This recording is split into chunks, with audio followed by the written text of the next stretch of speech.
오늘 우리는 피할 수 없는 왜곡과 타락으로 가득 찬 세계에 대한 이야기를 해보겠습니다. 이곳에서는 운명에 저항하고 변화를 바라는 이들은 궤도라 불립니다. 영화는 한 호화찬란한 카지노 장면으로 시작됩니다. 많은 사람이 드나드는 이곳, 아무도 모르는 구석에서 검은 마스크를 쓴 의문의 한 청년이 동료에게 거대한 샹들리에를 쏘아 떨어뜨리라고 명령합니다. 일을 마친 후 의문의 남자는 그 청년에게 행운을 빌어주고 사라집니다. 알고 보니 이 잘생긴 흑발의 남자가 바로 궤도단의 일원이었습니다. 방금 전의 사건은 카지노의 경비원들을 자극했습니다. 그가 휙 지나가는 것을 보자마자 그들은 즉시 포위 작전에 들어갔습니다. 또한 내내 도망치는 과정에서 그는 원격 지원팀의 도움을 받는데 그들은 꽤나 시끄러운 모양입니다. 대화를 통해 엄청나게 폼나는 이 청년의 별명이 조커라는 것을 알게 됩니다. 어설픈 경비원들과의 쫓고 쫓기는 추격전 끝에 조커는 보물을 은밀한 곳에 숨깁니다. 그 뒤를 이어 영화 같은 탈출극이 펼쳐집니다. 하지만 불행히도 착지한 후에 그는 매복에 걸리고 맙니다. 11월 궤도단의 리더가 공식적으로 체포됩니다. 이때 그는 잔혹한 고문을 당하면서도 탈출할 희망을 품고 카메라를 관찰하려 애씁니다. 알고 보니 이놈들은 그에게 살인, 무기 비축 등 온갖 죄명을 뒤집어 씌워 그를 체포한 것이었습니다. 동시에 니지마라는 멋진 여성이 이 사건에 참여하려 애쓰고 있었습니다. 방 안에서는 주동자가 그의 동료들을 고문하겠다고 협박하며 본명을 실토하라고 강요합니다. 이 말을 듣자 동료를 지키기 위해 그는 어쩔 수 없이 자신의 본명이 아마미야 렌이라고 밝힙니다. 원하는 대답을 얻자 그들은 그에게 자백서에 서명하게 한 뒤 떠납니다. 안부를 묻습니다. 그들이 모두 무사하다는 것을 알게 되자 그는 안도의 한숨을 내쉬며 무력한 표정을 짓습니다. 힐끗 보기만 해도 니지마는 아마미야가 어떤 일을 겪었는지 금방 알아차립니다. 그녀는 그에게 그의 목적이 무엇인지 솔직하게 말해주길 바랍니다. 왜냐하면 이곳에서는 무슨 일이든 일어날 수 있고 그녀는 그것을 통제할 수 없기 때문입니다. 니지마의 빗발치는 질문에 그는 어떻게 반응해야 할지 모릅니다. 갑자기 아마미야의 귓가에 어떤 목소리가 울려 퍼집니다. 이것은 아마도 어떤 시스템인 것 같습니다. 그것은 그에게 자신의 운명을 바꾸고 감옥에서 벗어나라고 말합니다. 이번에 그는 9일 토요일로 돌아갑니다. 미성년 범죄자에 대한 법률 강화 공지를 보자 아마미야의 머릿속에 한 기억이 스쳐 지나갑니다. 갑자기 두 여학생이 시끄럽게 떠들기 시작합니다. 그들은 아케치라는 이름을 칭송하며 언급합니다. 그들의 말에 따르면 이 남자는 다른 세계에서 온 것처럼 재능 있는 고등학생 탐정입니다. 방금 전에도 이 녀석이 또 다른 사건을 해결했다고 합니다. 시로간의 나오토의 뒤를 이어 그는 제2의 탐정 왕자로 여겨집니다. 열심히 듣고 있는데 두 소녀가 뒤를 돌아보며 의심스러운 눈초리로 아마미야를 쳐다봐 그를 매우 난처하게 만듭니다. 고가 전철에서 내리자마자 그는 갑자기 붉은 이미지의 메시지를 받습니다. 간단한 게 아니었습니다. 이것을 누르자 그의 주변 모든 것이 멈추고 모든 것이 붉은색으로 변합니다. 길 한가운데에 갑자기 거대한 구멍이 생기더니 엄청난 힘의 푸른 빛을 내뿜고는 날개 달린 괴물로 변합니다. 방금 전의 광경을 목격하고도 주인공은 조금도 두려워하지 않습니다. 그것이 끝나자마자 그는 방금 전에 불법 앱을 바로 삭제하고 요겐자야로 가서 르블랑이라는 카페로 들어갑니다. 막 떠난 사람들로부터 그는 최근 이곳에서 사고가 계속해서 일어나고 있다는 것을 알게 됩니다. 이야기를 나누던 중 카페 주인이 그를 금방 알아봅니다. 그는 자신이 사쿠라 소지로라고 말한 뒤 그를 데리고 갑니다. 그는 아마미야가 범죄 전과가 있는 사람이라고 말합니다. 뭘 하든 자신에게 피해만 주지 말라고 합니다. 동시에 그는 그를 슈진 고교에 데려가 선생님을 찾아줄 것이라고 합니다. 그날 밤 책을 읽던 중 휴대폰을 만지자 아까 낮에 봤던 그 앱이 다시 나타납니다. 꿈속에서 그는 벨벳룸이라는 곳으로 끌려갑니다. 이곳은 현실과 몽상, 의식과 물질 사이에 존재합니다. 그리고 그곳의 주인은 이고르입니다. 그는 이곳이 그의 마음을 반영한다고 말합니다. 이런 상태라면 그는 분명 곧 타락하게 될 거라고 합니다. 작별 인사를 하기 전에 그는 두 사람이 곧 다시 만날 것이라고도 말합니다. 현실로 돌아와 다음날 아침 카페 주인이 그를 입학시키러 데려갑니다. 학교 측은 아마미야 같은 전과자를 학생으로 받아들이는 것에 대해 매우 어색해합니다. 동시에 지하철역에서 갑자기 사고가 발생합니다. 모든 것이 매우 혼란스럽습니다. 알고 보니 그것은 억압되기 전에 그의 기억이었습니다. 그의 사고에 대해 질문을 받은 것이 그의 잊혔던 기억을 일깨운 것입니다. 학교에서의 질문에 직면하자 우리는 다시 한번 아마미야의 회상 속으로 들어갑니다. 비가 내리고 이곳에서 그는 같은 학교, 같은 학년의 금발 남자를 만납니다. 학교에 들어서자 두 사람 모두 학교가 사라지고 그 자리에 성이 나타난 것을 보고 경악합니다. 둘 다 길을 잘못 들었다고 생각했습니다. 무슨 일이 일어나고 있는지 이해하기도 전에 갑자기 영혼 없는 꼭두각시 같은 병사들이 다가와 그들을 체포하여 감옥에 던져놓습니다. 이곳에서 카모시다라는 자가 왕이며 금발 남자는 그들에게 잔인하게 고문당합니다. 이 남자는 아마미야에게 당장 도망치라고 말합니다. 진퇴양난의 상황에서 익숙한 목소리가 다시 나타나고 시스템이 다시 한번 그를 돕습니다. 이 거만한 놈들은 즉시 의문의 바람에 날아가 버립니다. 아마미야의 대답을 들은 후 아르센이라는 것이 나타나 자신이 황혼의 지배자라고 말합니다. 자신은 그의 내면에 깃든 영혼이며 현재 일어나고 있는 일을 해결할 힘을 주겠다고 합니다. 금발 소녀는 카모시다가 무슨 일이 일어나는지 이해하지 못하는 것을 보고 그 틈을 타 열쇠를 빼앗아 아마미야와 함께 탈출하여 이 가상세계에서 성공적으로 도망칩니다. 시스템 음성이 그를 축하하며 울려 퍼집니다. 저 신비한 성이 사라지고 이제 학교도 나타납니다. 다시 감방 장면으로 돌아와 슈진 고교에 대한 니지마의 연이은 질문에 그는 무력감을 느낍니다. 그녀는 카모시다가 학교에서 왕처럼 행세하며 온갖 나쁜 짓을 저지르기는 했지만 두 사람 사이에 궤도단이 그를 노릴 만한 실질적인 연관성은 없다고 생각합니다. 우리는 다시 아마미야의 회상 속으로 들어갑니다. 이때 그는 학교에 있었고 막 카모시다가 지각한 학생을 꾸짖는 것을 목격합니다. 이상하게도 그는 아마미야에게 관심을 보이며 사카모토라는 금발 소년이 여러 날 결석한 것을 알아차립니다. 교실에 막 들어서자 선생님이 그를 소개하자마자 즉시 웅성거리는 소리가 터져나옵니다. 반 친구들은 즉시 그가 뉴스에 나온 범죄자라는 것을 알아봅니다.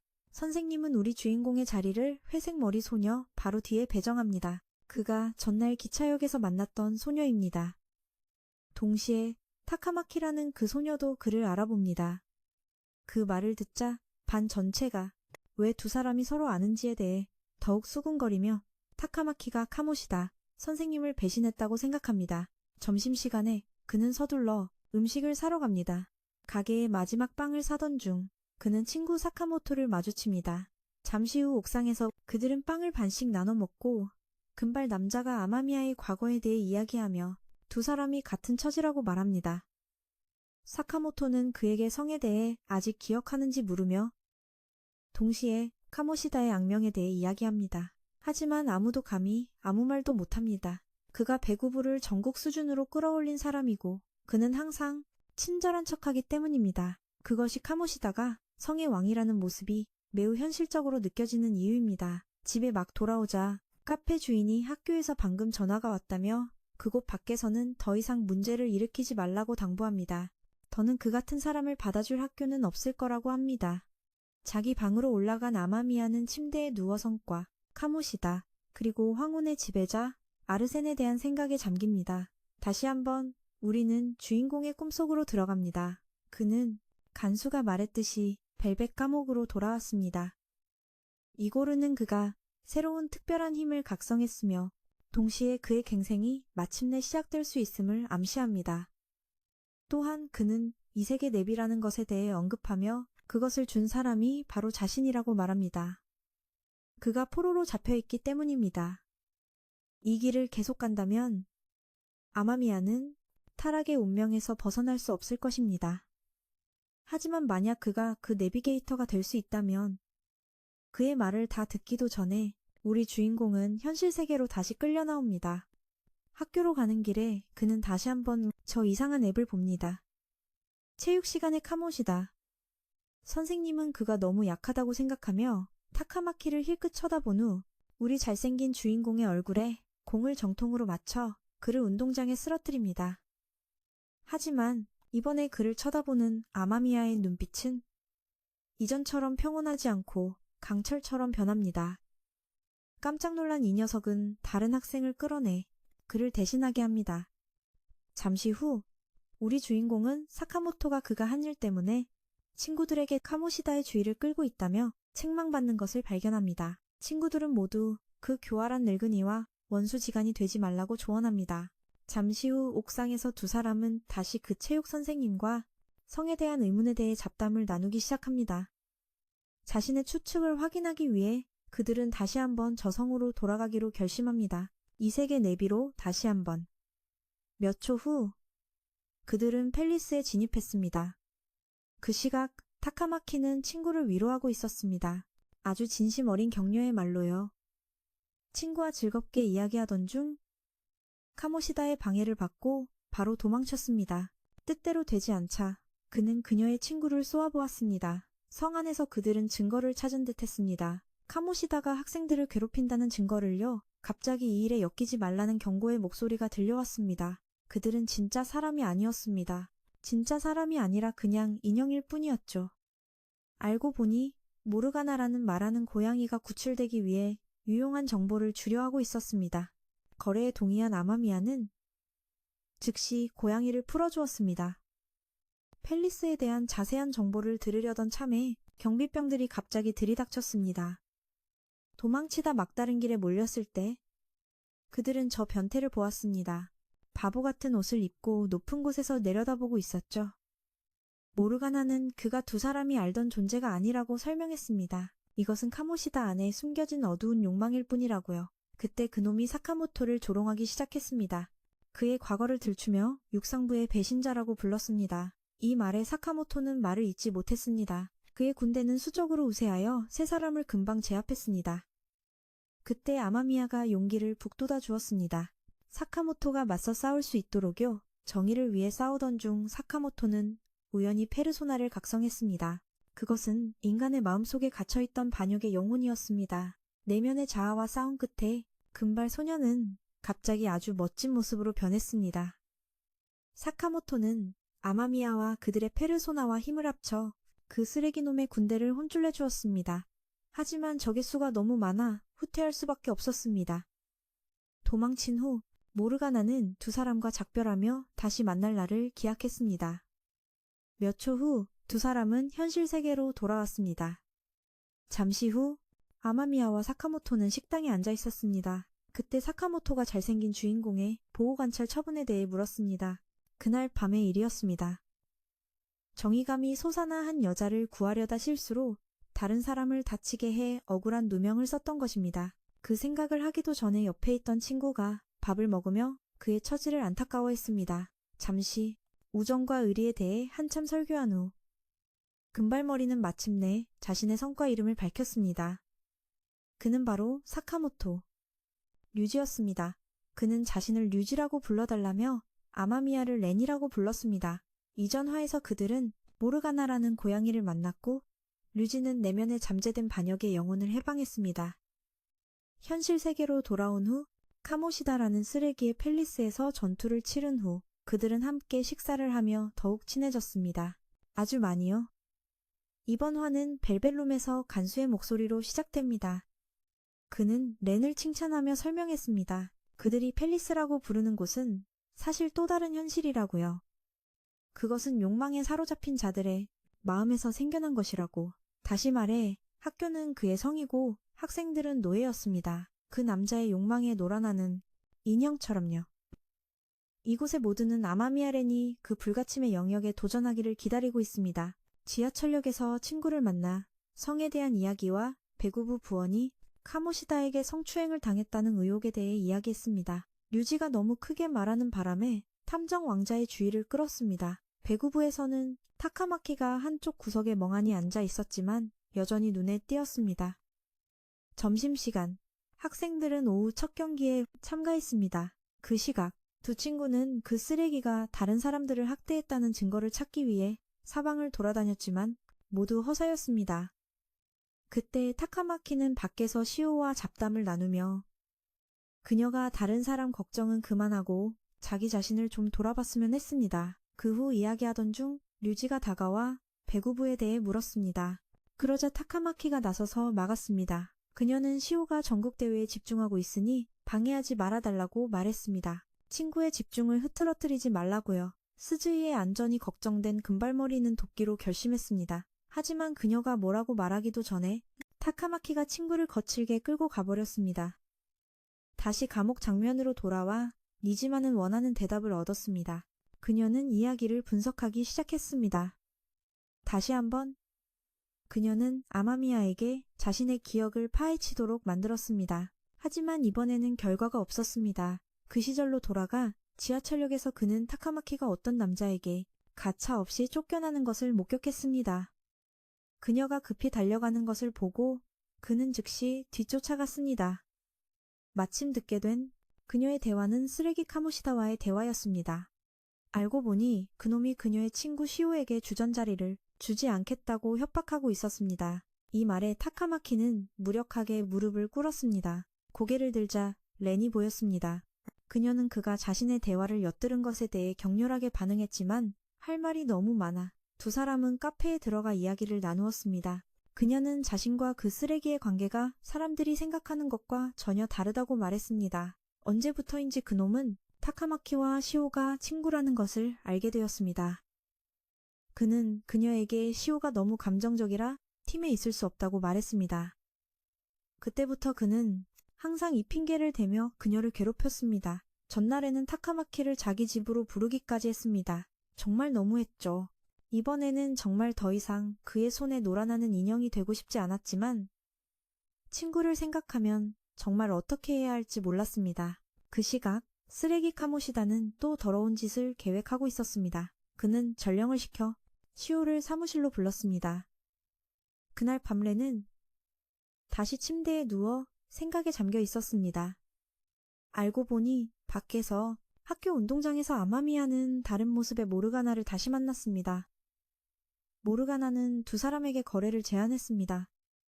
만약 그들이 자신을 도와준다면 그가 만든 펠리스를 통해 카모시다를 개심시키는 방법을 알려주겠다고요. 아마미야와 류지는 다시 한번 모르가나와 함께 펠리스에 잠입했습니다. 그곳에 도착하자 모르가나는 그의 보물을 훔쳐야 그 쓰레기의 마음을 바꿀 수 있다고 말했습니다.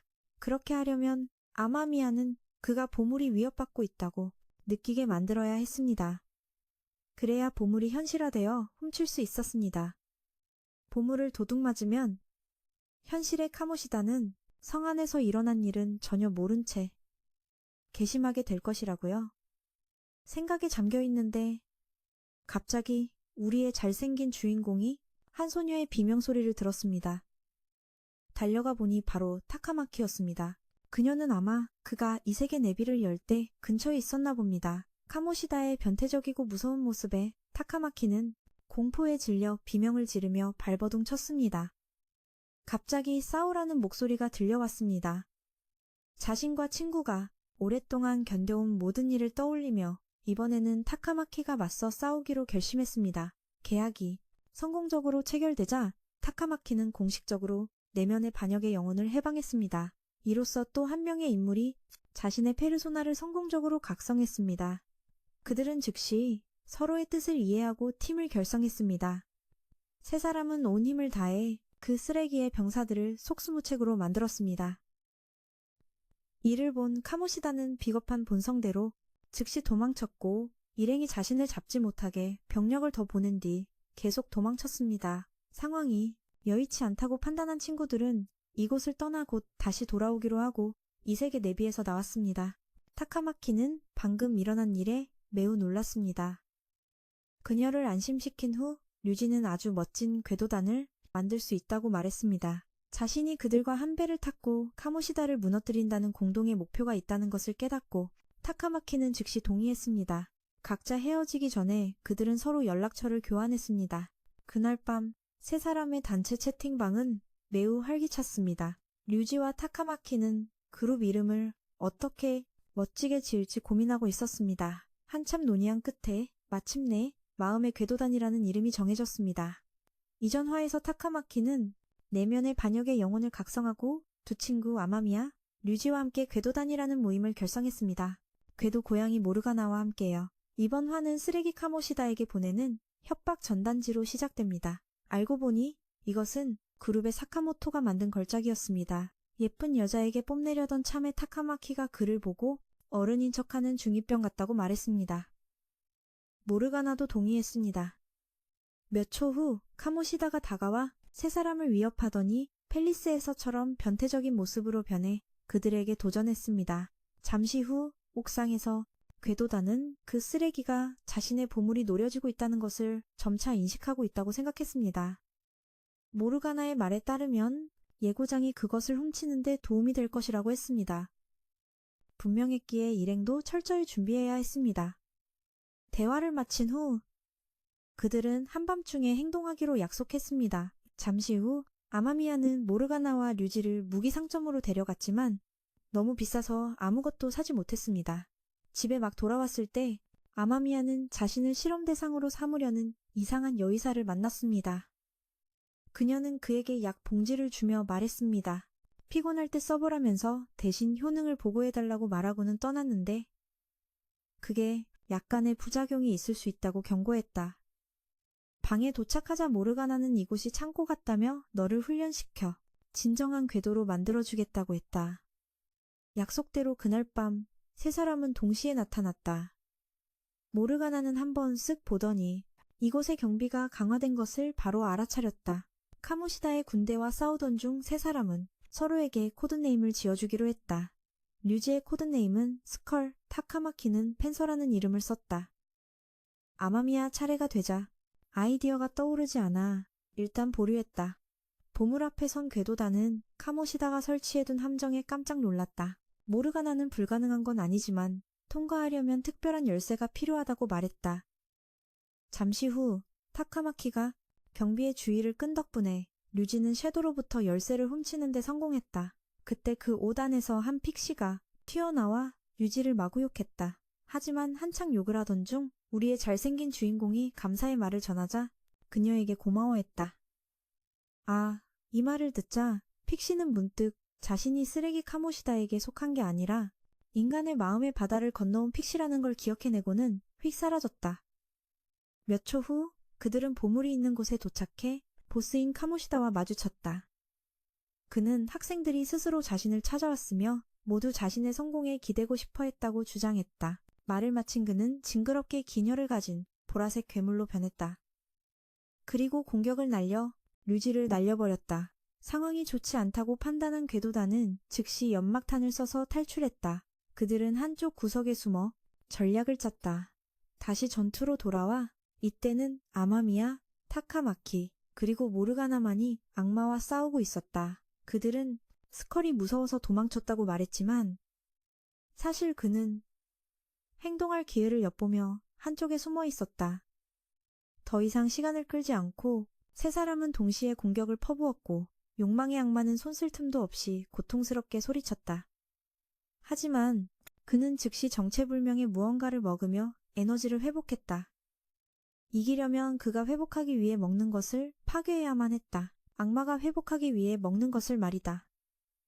이곳은 인지의 세계이므로 상상하는 것은 무엇이든 현실이 된다. 아마미야는 마음속의 총으로 그 괴물의 음식 상자를 박살냈다. 너무 분한 나머지 그는 바로 세상을 뒤흔드는 필살의 일격이라는 기술을 날렸다. 반응할 틈도 없이 아마미야와 동료들은 그 끔찍한 공격을 정통으로 맞았다. 엄청나게 끔찍한 공격을 받았다. 방금 그가 마무리 일격을 날리려던 순간 우리의 주인공은 다시 벨벳룸으로 돌아오게 되었다. 그곳에서 이고르는 그에게 예전과 똑같을 거냐고 물었다. 저항도 행동도 없이 말이지? 계속 싸울 수 있다고 말했다. 원하는 대답을 듣자 간수는 손가락을 튕겼고 그는 무릎을 꿇었다. 그때 간수 중 하나가 페르소나는 인간 내면에 존재하는 인격이라고 설명했다. 낡은 인격을 지움으로써 너의 페르소나는 완전히 다시 태어날 것이다. 아마미야의 페르소나는 지금 사라지겠지만 나는 언제나 내 곁에 있을 것이다. 너의 운명이 다했을 때 우리는 다시 만날 것이다. 새로운 페르소나가 태어났을 뿐만 아니라 마치 아마미야 안에 무언가도 깨어나 회복하기 시작했다. 눈을 뜨자 카모시다의 마무리 일격 앞에서 그는 제때 반응할 수 있었다. 망설임 없이 그는 즉시 자신의 새로운 반역의 영혼을 소환해 공격을 막아 적을 크게 놀라게 했다. 모르가나는 아마미야가 새로운 페르소나를 각성했다는 것을 금방 알아차리고 그의 뛰어난 능력에 매우 놀랐다. 상대가 반격할 틈을 주지 않고 아마미야는 재빨리 추가 공격을 날려 류지가 보물을 빼앗을 기회를 만들었다. 왕권의 상징을 빼앗기자 악마는 즉시 궤도단에게 무참히 두들겨 맞고 아마미야의 단 한 방에 끝장났다. 이때 카모시다는 궁지에 몰렸고 바로 그 순간 그는 불쌍한 소녀 시오와 같은 광경을 보고 있었다. 이 쓰레기는 여전히 자신의 죄악을 변명하려 했지만 타카마키는 그가 모든 것을 갚기를 원했다. 그녀는 여기서 카모시다를 끝낼 수 없었다. 만약 그렇게 하면 그의 죄를 증명할 수 없게 되기 때문이다. 그래서 그녀는 그에게 모든 것을 인정하고 시간을 갖고 뉘우칠 기회를 주면서 동시에 다른 사람들이 그 때문에 겪었던 고통을 경험하게 했다. 그 후 카모시다는 패배를 인정했다. 그는 진짜 자신으로 돌아가겠다고 약속하고 맹세했다. 악마 카모시다가 사라진 후 성은 빠르게 무너지기 시작해서 궤도단은 서둘러 그곳을 빠져나와야 했다. 다음 날 휴가를 낸 카모시다는 학교로 달려가 자신의 잘못을 인정했다. 그는 학생들에게 폭언을 하고 자기 팀을 학대하고 여학생들을 성희롱했다고 자백했다. 그리고 그가 스즈이 시오가 스스로 목숨을 끊으려 한 원인이라고 밝혔다. 모든 것을 말한 후 카모시다는 모든 학생들과 교사들 앞에서 무릎을 꿇고 사죄한 뒤 타카마키의 말대로 자수했다. 그날 밤 궤도단은 서로 문자를 주고받고 있었는데 갑자기 시오가 깨어났다. 타카마키는 행복의 눈물을 흘리며 친구에게 좋은 소식을 전했다. 에피소드는 아침 인사를 촬영하는 리포터의 장면으로 시작한다. 이곳 일본에서 이 프로그램에는 유명인이 출연하는데 바로 유명한 고등학생 탐정 아케치였다. 이때 두 여학생이 학교의 궤도단에 대해 이야기하자 아케치도 매우 궁금해했다. 이때 아마미야와 류지는 카모시다의 금메달을 팔고 팀 전체를 데리고 축하 파티를 열었다. 잡지 모델로 일한다는 것을 알게 되었다. 비록 가끔씩이지만 말이다. 알고 보니 성에서 탈출한 후 카모시다의 보물은 바로 금메달이었는데 그가 과거의 영광에 집착했기 때문이다. 가지고 있기도 못해서 그들은 팔아서 다 써버리기로 했다. 모르가나는 어쨌든 그를 괘씸시켰으니 이 축하 파티는 당연한 것이라고 생각했다.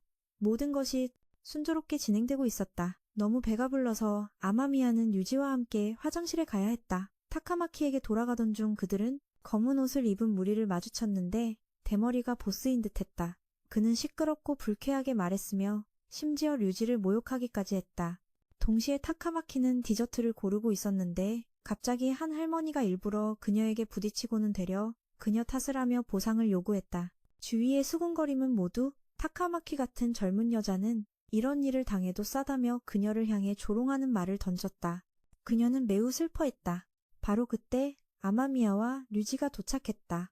그들은 옥상에서 방금 일어난 일의 불합리함에 대해 이야기했다. 방금 일어난 일에 대해서였다. 이로 인해 세 사람은 어쩌면 온 세상이 저런 어른들로 가득한 건 아닐까 생각하게 되었다. 바로 그때 사카모토에게 문득 아이디어가 떠올랐다. 이때 마다라메는 통일된 미래를 대표한다는 슬로건으로 선거에 출마하고 있었다. 그는 일본의 정치 쇠퇴가 극에 달했으며 자신이 신선한 개혁의 바람을 가져올 사람이라고 주장했다. 그러던 중 갑자기 니지마를 다시 만났다. 그녀는 무언가를 해결하는 임무를 수행 중이었다. 동시에 아마미야의 그룹은 모여서 펠리스에 대해 잡담을 나누고 있었다. 모르가나는 오직 뒤틀리고 강한 욕망을 가진 자만이 그것을 가질 수 있다고 설명했다. 이 말을 듣고 류지는 그들의 마음을 바꿔 괘씸시키기만 하면 된다는 의견을 냈다. 그는 궤도단 활동을 계속하고 싶어 했다. 지금까지 조용히 있던 우리의 주인공이 갑자기 스커를 지지하며 목소리를 냈다. 흥분한 궤도단은 아직 미숙했지만 진정한 조직이 되었다. 그 후 그들은 함께 즐겁게 쇼핑을 갔고 렌을 그룹의 리더로 결정했다. 밤에 집에 돌아온 세 사람은 그룹의 공식 명칭에 대해 문자로 계속 논의했다. 마침내 친구들은 더 팬텀즈라는 공식 명칭을 정했다. 수업이 끝나자 한 소년이 갑자기 우리의 잘생긴 주인공에게 다가와 말을 걸었다. 그는 카모시다 말고도 나쁜 어른들이 많다며 궤도단이 분명 정의를 실현할 것이라 믿기에 그들을 자신의 사이트에 올려 자신만의 방식으로 응원했다고 말했다. 게다가 그는 아마미야에게 다가가 그가 이 그룹과 관련이 있는지 물었다. 그는 이미 알고 있는 듯 렌을 온 마음으로 응원하겠다고 말한 뒤 재빨리 떠났다. 이때 교장실에서는 그 뚱뚱한 교장이 한 예쁜 여학생에게 모든 것을 감시하여 예고장을 만든 사람을 찾아내달라고 부탁하고 있었다. 잠시 후 그녀는 우연히 궤도단이 사람들의 댓글을 읽으며 감탄하는 것을 보게 되었다. 그들이 한창 신나게 이야기하고 있을 때 모르가나가 나머지 세 사람을 끌고 갔다. 잠시 후 그들은 전 남자친구에게 스토킹당하는 한 여성을 도와달라는 임무를 받았다. 즉시 이색의 내비를 켜고 그들은 의뢰인의 장소에 도착했다. 하지만 지난번과 달리 이곳은 모두의 팰리스였다. 이곳은 카모시다의 성처럼 거대했고 대다수가 공유해서 사용하고 있었다.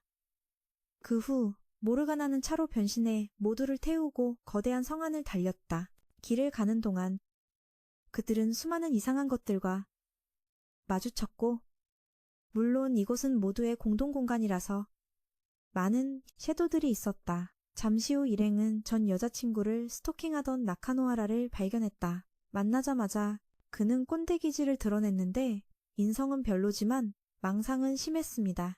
실컷 소리를 지르고 나서 그는 괴물로 변했지만 불과 몇 초 만에 팬텀단에게 굴복하고 원래 모습으로 돌아왔습니다. 그 후 그들은 더 광활한 곳으로 이동했습니다. 사람들의 인식이 바뀌어 그들은 마음속 더 깊은 곳으로 들어갈 수 있었죠. 평소와 달리 이번에는 모르가나가 유용한 정보를 주지 못했습니다. 자신이 누구인지 왜 이런 모습인지 기억하지 못했죠. 메멘토스는 모두의 팰리스이지만 모든 팰리스의 근원이기도 했습니다. 그 수수께끼를 풀면 인간으로 돌아갈 수 있을지도 모릅니다. 모르가나는 엄격한 교관이 되어 세 사람을 훈련시켜 자신을 돕게 하겠다고 말했습니다. 동시에 앞으로 팬텀단은 거물급 악당만 노릴 것이라고 선언했습니다. 또한 계획을 실행하기 전에는 모든 멤버가 동의해야 했습니다. 모두 이 똑똑한 고양이의 의견에 동의했죠. 그날 밤 수상한 여의사의 진료소에서 그는 모르가나의 조언을 들었습니다. 그녀와 친해졌으면 좋겠다는 것이었죠. 잠시 후 아마미야는 집에서 뜻밖의 아케치와 니지마를 만났습니다. 아케치는 그에게 속마음을 털어놓았죠. 탐정이라는 직업의 화려한 명성 뒤에 숨겨진 냉혹함에 대해서였습니다. 이 영리한 고양이는 그가 바로 유명한 고교생 탐정이라는 것을 금세 알아차렸습니다. 지난 화에서 우리 궤도단은 사람들의 신뢰를 점차 얻어 팰리스 더 깊은 곳까지 들어갈 수 있게 되었습니다. 또한 저녁에는 니지마가 아케치를 데리고 아저씨의 가게에 왔다가 아마미야와 마주쳤습니다. 이번 화의 시작 그들은 타카마키를 노리는 키 큰 남자를 마주쳤습니다. 그녀의 추궁에도 이 남자는 입을 열지 않고 그저 아름답다고 칭찬만 했습니다. 그는 자신을 키타가와라고 소개했습니다. 유스케 코세이 고등학교 미술과 2학년, 또한 거장 화가 마다라메의 이치류 사이 밑에서 화가가 되기 위해 노력하고 있다고 했습니다. 한참을 늘어놓은 뒤 그는 타카마키를 따라다닌 이유를 설명했습니다. 그녀를 보자마자 눈을 뗄 수가 없었다고 했습니다. 키타가와는 그녀가 자신의 마음을 훔쳤다고 말했습니다. 그리고 마침내 모두가 놀란 가운데 그는 타카마키에게 자신의 모델이 되어달라고 부탁했습니다. 다시 취조실리지만은 이 우연한 만남에 매우 놀라워했습니다. 일본 화단의 거장 마다라메, 이치류사이는 명예욕이 강한 혐오스러운 자였습니다. 돈과 명예를 위해서라면 수단을 가리지 않았죠. 그는 수년간 자신의 죄를 숨겨왔습니다. 그런데 어떻게 아마미야는 그렇게 짧은 시간에 그 사실을 알아차릴 수 있었을까요? 장면은 주인공의 기억으로 전환됩니다. 그때 궤도단은 옥상에서 잡담을 나누고 있었습니다. 그들은 유스케가 준 티켓에 대해 이야기하고 있었죠. 이번 주말에 열리는 마다라메의 전시회 티켓이었습니다. 류지와 아마미야는 흥미가 없었지만 타카마키는 달랐습니다. 그녀는 매우 이 일에 흥미를 보였죠. 전시회에 가는 것이 정말 어른스럽게 들린다는 이유에서였습니다. 그때 누군가 그들의 대화를 엿듣고 있었습니다. 몇 초 후 한 소녀가 나타나 세 사람을 비꼬았습니다. 그녀는 그들이 친한 이유가 문제야 나쁜 소문이 자자한 여학생 그리고 악명 높은 전학생이기 때문이라고 했습니다. 세 사람 모두 카모시다. 마코토, 그녀는 사고 이후 이곳이 출입 금지 구역이 되었다는 것을 알리러 온 것이었습니다. 이 말을 듣고 그들은 어쩔 수 없이 떠났습니다. 내려가는 동안 모르가나는 주인공에게 저 여자를 조심하라고 일러주었습니다. 그녀는 매우 교활해 보였죠. 다음날 재미없다고는 했지만 결국 팬텀단은 모두 함께 참석했습니다. 도착하자마자 그들은 기자들에게 둘러싸인 화가 마다라메를 보았습니다. 그는 자신이 다양한 화풍으로 그림을 그릴 수 있는 이유는 아주 간단하다고 말했습니다. 그저 물에서 거품이 솟아오르듯 마음속에서 자연스럽게 떠오를 뿐이라고 했습니다. 그는 살아있는 부처처럼 말했죠. 마다라메는 돈과 명예에 얽매이지 않는 것이 중요하다고 말했습니다. 그의 화실은 단지 소박한 초가집이지만 진정한 아름다움을 추구하기에는 충분하다고 했습니다. 그 말을 듣고 타카마키는 하마터면 그의 팬이 될 뻔했습니다. 그 후 유스케도 다가와 그들을 맞이했습니다.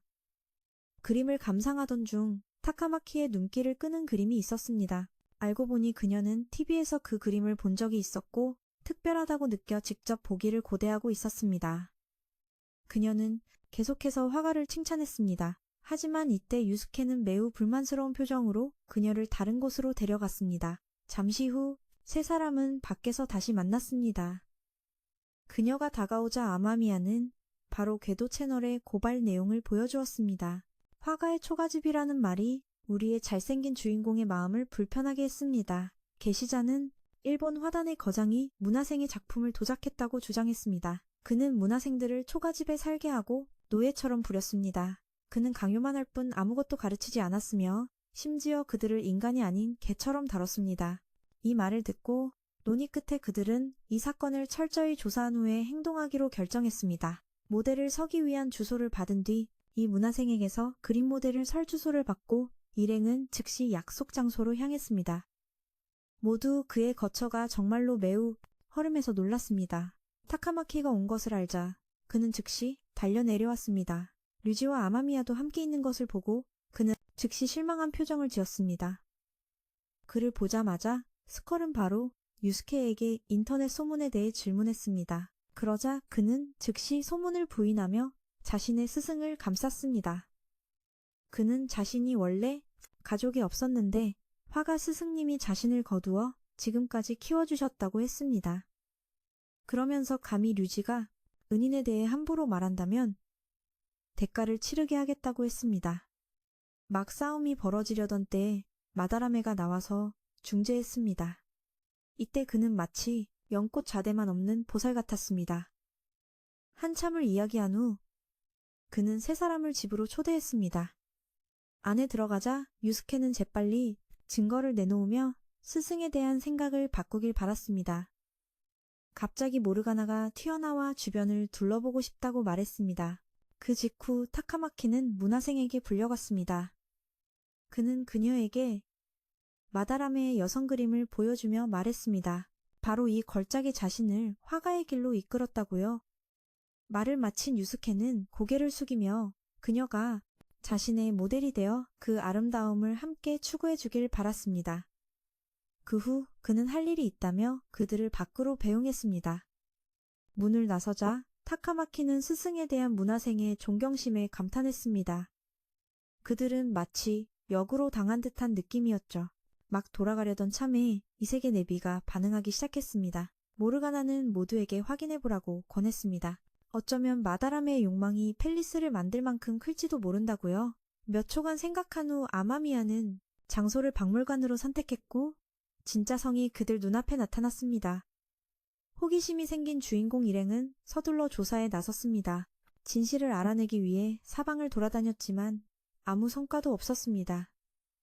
철수하려던 참에 그들은 나카노하라의 그림을 보았습니다. 메멘토스에서 만났던 사람이었죠.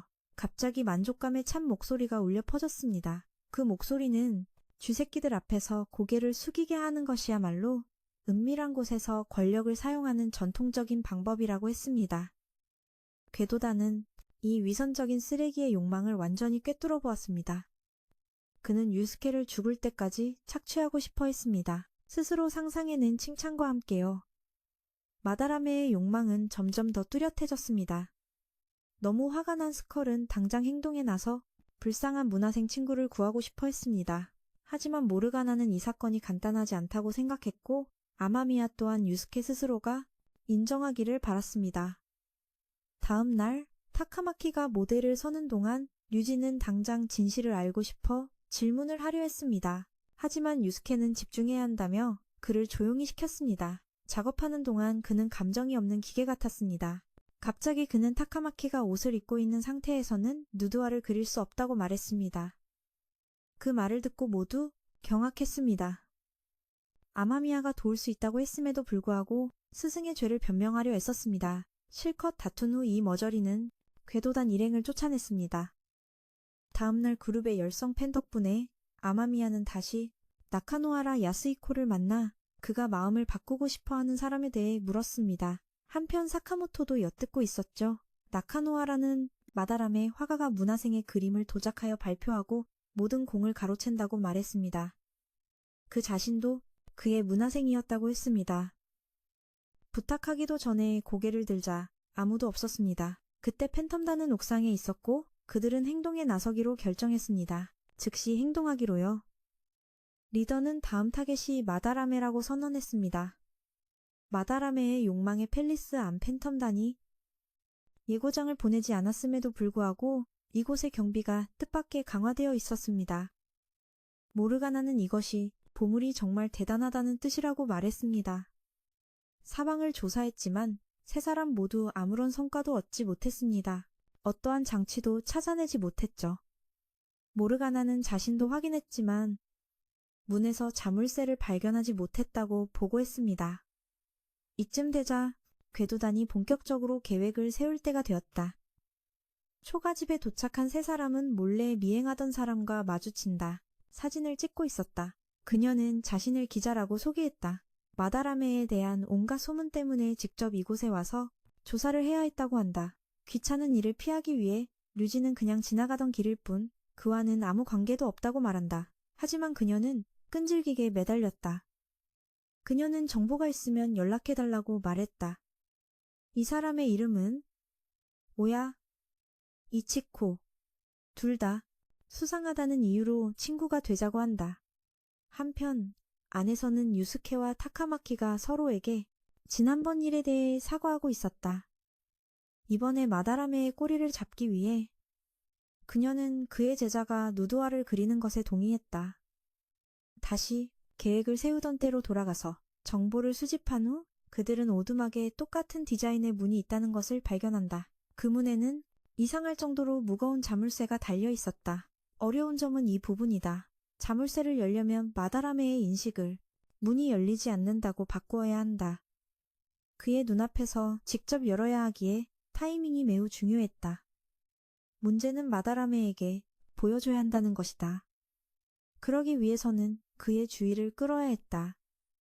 이때 집 안에서 타카마키는 천천히 최대한 시간을 끌며 옷을 벗었다. 유스케도 너무 부끄러워서 고개를 돌렸다. 민망한 장면이 지나가고 그가 다시 돌아보자 그녀는 보이지 않았다.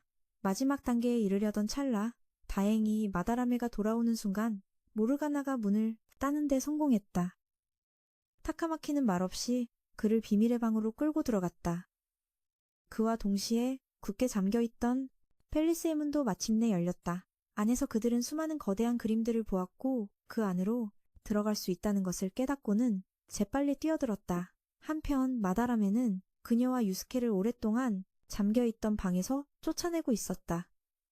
이 쓰레기는 또다시 온갖 변명을 늘어놓았다. 하지만 이런 말은 그의 맹목적인 제자에게나 통할 뿐 타카마키를 속일 수는 없었다. 그 쓰레기는 진심으로 너의 재능을 키워주고 싶었다며 부정한 장사를 한 비열한 스승인 자신을 용서해달라고 애원했다. 마침내 타카마키가 입을 열어 그의 위선적인 가면을 벗겨냈다. 그녀는 존경받는 화가가 복제품을 팔아 돈을 버는 것은 정말 체면 없는 짓이라고 말했다. 팰리스 안에서는 아마미야와 류지도 이곳이 미로 같아서 고전하고 있었다. 그뿐만 아니라 경비에게 쫓겨 혼비백산하며 도망쳤다. 그때 모르가나가 방 안에 숨겨져 있던 그림의 장막을 걷었다. 그것은 바로 사율이었다. 이쯤 되자 유스케는 스승에게 진실을 알려달라고 요구했다. 자신이 곧 들통날 것을 깨달은 마다라메는 즉시 도덕을 들먹이며 제자를 뻔뻔하게 억압했다. 몇 초 후 모르가나가 화가를 공격하여 타카마키가 도망칠 수 있게 했다. 그것을 보고 유스케도 재빨리 뒤따라갔다. 상황이 급박함을 깨달은 타카마키는 즉시 이색의 내비를 켜 유스케도 팰리스로 데려갔다. 궤도단의 설명을 들은 후 그는 이곳의 의미를 대략 이해하게 되었다. 이곳에서 그 쓰레기 화가는 진정한 악마의 모습이었다. 귀에 거슬리는 목소리에 끔찍한 선민의식을 가지고 있었다. 그는 초가집과 다른 것들은 모두 자신이 연기한 것이라고 설명했다. 유명한 사람이 그런 초라한 곳에 살 리가 없지 않은가. 마다라메는 다른 집도 있었다. 한참을 짓거리더니 그는 그들 중 누구도 이곳에서 빠져나가지 못하게 하겠다고 결심했다. 마침내 유스케도 자신이 계속 속아왔다는 것을 깨달았다. 도난당했다는 그림은 그가 그림 가격을 올리기 위해 퍼뜨린 헛소문일 뿐이었다. 아주 높은 가격으로 자신의 뻔뻔한 사기 행각에 대해 이자는 매우 자랑스러워하며 만족감을 느꼈다. 이 사실에 유스케는 매우 분개했다. 하지만 마다라메는 네가 예술에 대해 뭘 아냐며 수준에 대해 뭘 아냐며 비난받기 싫다고 했다. 이자는 경비에게 모두의 입을 막으라고 명령했고 잠시 후 격렬하게 저항했지만 모두 그의 경비에게 붙잡히고 말았다. 이자는 다시 유스케를 구슬려 자신에게 돌아와 착취당하라고 꼬드기기 시작했다. 알고 보니 이 쓰레기가 유스케를 걷어들인 진짜 목적은 그의 재능을 착취하고 그 성과를 가로채기 위함이었지. 어떤 은혜도 아니었다. 이쯤 되자 오랫동안 억눌려 있던 반역의 영혼이 마침내 각성했다. 단 몇 번의 공격으로 그의 페르소나는 모두가 손 하나 까딱할 필요 없게 만들었다. 한 번의 배기로 모든 것을 날려버리자 마다라메는 겁에 질렸다. 하지만 그는 재빨리 도망쳤다. 팬텀은 그에게 멈추라고 조언했다. 그의 본성을 바꾸려면 보물을 훔쳐야지. 여기서 그를 없애는 것은 의미가 없었다. 그날 밤 유스케는 모든 것을 오래전부터 알고 있었지만 맹목적으로 인정하고 싶지 않았다고 고백했다. 게다가 그는 자신이 그에게 길러졌다고 생각했다. 하지만 할머니는 유스케에게 친어머니 손에 자랐다고 말했다. 안타깝게도 어머니는 그가 3살 때 사고로 돌아가셔서 확인할 길이 없었다. 잠시 이야기를 나눈 후 그들은 유스케를 궤도단 멤버로 받아들이기로 결정했다. 그의 코드네임은 폭스. 지난 화 오랫동안 존경해온 스승의 진짜 모습을 깨달은 유스케는 내면의 반역의 영혼을 각성시켰다. 사악한 마다라메를 없애지는 못했지만 궤도단은 새로운 멤버를 팀에 영입했다. 이번 화는 마다라메가 팬텀에게서 예고장을 받는 장면으로 시작한다. 셀 수 없이 긴 죄목과 함께 허영심 많은 죄인, 재능을 착취하는 자, 자신의 권력을 이용해 제자의 아이디어를 강탈하는 화가, 궤도단은 이 자가 자신의 입으로 모든 죄를 자백하게 하고 그의 비뚤어진 욕망을 훔치기로 결정했다. 비슷한 내용의 메시지가 사방에 붙었다.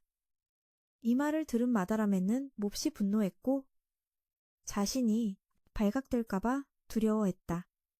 겉으로는 그랬지만 마음속으로는 여전히 엄청난 우월감을 느끼고 있었다. 그는 아무도 자신을 어쩔 수 없을 거라고 생각했다. 모든 것을 지켜본 유스케는 아마미야 일행과 함께 구석으로 갔고 보물이 나타났기 때문에 즉시 출발하기로 결정했다. 다시 취조실. 니즈마는 우리의 주인공이 어떻게 보물을 훔칠 수 있었는지 몹시 궁금해했다. 다시 한번 우리는 아마미야의 회상 속으로 들어간다. 그때 궤도단은 미궁 앞에 서서 계획을 다시 확인하고 있었다. 주변은 모두 경비원이고 당연히 마다라메는 보물이 있는 곳에 나타날 테니 유일한 접근 방법은 위에서 직접 내려가는 것이다. 모르가나는 자신이 가장 가벼운 이 와이어를 이용해 보물을 훔치는 임무를 맡겠다고 했다. 폭스는 모르가나가 이쪽에서 크레인을 조종하는 것을 도울 것이다. 스컬과 펜서는 경비들을 쓰러뜨리고 전원을 차단한다. 스컬이 경비병을 다른 곳으로 유인하여 타카마키에게 행동할 기회를 만들어 주었다. 그녀는 아주 쉽게 팰리스 전체의 전원을 차단했다. 이를 본 마다라메는 재빨리 부하들에게 전원을 켜라고 소리쳤다. 하지만 그는 뒤에서 모르가나가 보물을 노리고 있다는 것을 몰랐다. 그가 알아차렸을 때 모르가나는 이미 사라진 후였다. 보물을 도둑 맞은 것을 깨닫자 그는 팬텀이 도망치지 못하도록 즉시 경비를 강화하라고 명령했다. 그 시각 일행은 멀리 도망치고 있었다. 취조실에선 그의 마음이 바뀌었는지 궁금해했지만 이번의 대답은 아니오였다. 경비병들은 그들을 쫓아오지 않았다. 성공했다고 기뻐하던 순간 모나는 자신이 가져온 것이 가짜라는 것을 발견하고 깜짝 놀랐다. 무슨 일이 일어난 건지 어리둥절해하고 있을 때 갑자기 일행은 마다라메에게 공격받았다. 그는 죽기 전에 마지막으로 보물을 볼 수 있는 은혜를 베풀어 주겠다고 말했다. 그 후 사유리 그림이 옮겨져 왔다. 하지만 이 그림은 여인의 손에 있던 연기 디테일이 없고 아기까지 그려져 있다는 점이 달랐다. 그 쓰레기는 이것이 자신의 여제자가 남긴 마지막 그림이자 유일한 자화상이라고 설명했다. 그는 그녀의 재능과 지혜에 빚을 졌다고. 세상은 마음의 깊이를 표현한 신비로운 표정을 칭송했다. 유스케는 이 그림이 자신의 어머니의 것이라고 의심했다. 마다라메는 조금도 부끄러워하지 않았다. 그는 즉시 자신의 제자를 버려두고 그녀가 눈앞에서 죽도록 내버려뒀다고 인정했다. 이자가 폭스를 걷어들인 진짜 목적은 그가 사유리 뒤에 숨겨진 진실을 모르게 하고 그의 예상치 못한 그림 재능이라는 행운을 얻기 위함이었다. 그래서 마다라메는 다시 탐욕을 부려 그의 미래를 빼앗고 싶어 했다. 유스케에 대한 자신의 은혜를 저버린 이 쓰레기는 스스로를 최고 존재, 즉 화단의 신이라고 칭했다. 부끄러운 줄도 모르고 그는 즉시 끔찍한 악마로 변했다. 그는 궤도단이 공격하지 못하게 할 뿐만 아니라 타카마키를 눈에 띄게 약화시켰다. 마다라메의 힘이 모두 그림에서 나온다는 것을 깨닫고 그는 자신이 모든 것을 조종할 수 있다고 여겼다. 이 일은 유스케에게 맡겨졌다. 그들이 마다라메의 주의를 끌려고 하는 동안 폭스가 달려들어 그에게 먹물을 끼얹었다. 이 기술은 정말 효과가 있었다. 기회를 포착한 팬텀은 재빨리 차례대로 한 명씩 그를 향해 공격을 퍼부었다. 마침내 이자는 얻어맞고 원래 모습으로 돌아왔다. 아직 정신을 못 차린 그는 자신이 입만 열면 전시회에서 영감의 그림은 여전히 잘 팔릴 거야. 이 자가 말이 너무 많다고 생각한 유스케는 끝내버리려 했지만 결국 한때 자신의 스승이었던 자에게 기회를 주기로 했어. 그는 본래의 모습으로 돌아가 모든 죄를 자백하라고 충고했지. 유스케는 그에게 맹세하게 한 뒤에야 풀어줬어. 그 후 궤도단은 보물과 함께 유스케의 돌아가신 어머니가 남긴 그림을 가지고 떠났지. 다음 날 TV에서 마다라메는 자신의 모든 죄악을 자백했어. 경찰은 수사에 착수했어. 동시에 이번 일로 궤도단은 2번의 성공 후 대중의 주목을 받게 됐지. 이 일로 모두들 무척 기뻐했어. 그리고 유스케는 그 허름한 집에서 이사하기로 결심했지. 잠시 고민 끝에 그는 아마미야의 집에 신세지기로 했고 다들 주인공 집에서 파티를 열 계획을 세웠어. 카페 사장님의 허락을 받고 순조롭게 파티를 열었어. 실컷 먹고 마신 뒤 타카마키는 잠들어 버렸지. 남은 3사람은 잡담을 나누며 시간을 보냈어. 모두들 각자 자신의 이야기를 털어놓았지. 알고 보니 타카마키는 자는 게 아니라 가만히 누워 모두의 이야기를 듣고 있었어. 마침내 서로를 더 이해하게 된 그들은 모르가나의 지도 아래 궤도단을 더욱 성장시키기로 결심했어. 궤도단의 존재를 믿는 사람들의 수가 특히 젊은 층 사이에서 늘어나고 있었어. 한편 아주 어두운 곳에서 팬텀은 또 한 건을 해결했지. 목욕을 마치고 나오자 타카마키를 제외하고 모두 지쳐 있었지만 더 중요한 건 마다람의 다음의 타깃을 빨리 찾고 싶어 했다는 거야. 궤도단에 대한 지지율은 여전히 낮았어. 류지는 인지도를 높이기 위해 큰 건을 터뜨리고 싶어 했어. 모르가나는 인내가 중요하다고 말했지. 이때 경찰과 언론이 그들을 쫓기 시작했어. 그들은 그 어느 때보다 조심해야 했지. 이때 팬텀에 대한 소문은 그 어느 때보다 뜨거웠어. 학교 곳곳에서 그들에 대한 이야기가 오갔지. 수업이 끝나고 류지는 아마미야를 따로 만나 아주 의미심장한 말투로 메이드 서비스에 대해 얘기했어. 류지는 힘든 공부 끝에 스트레스를 풀자고 약속했고 주인공은 무척 부끄러워했지.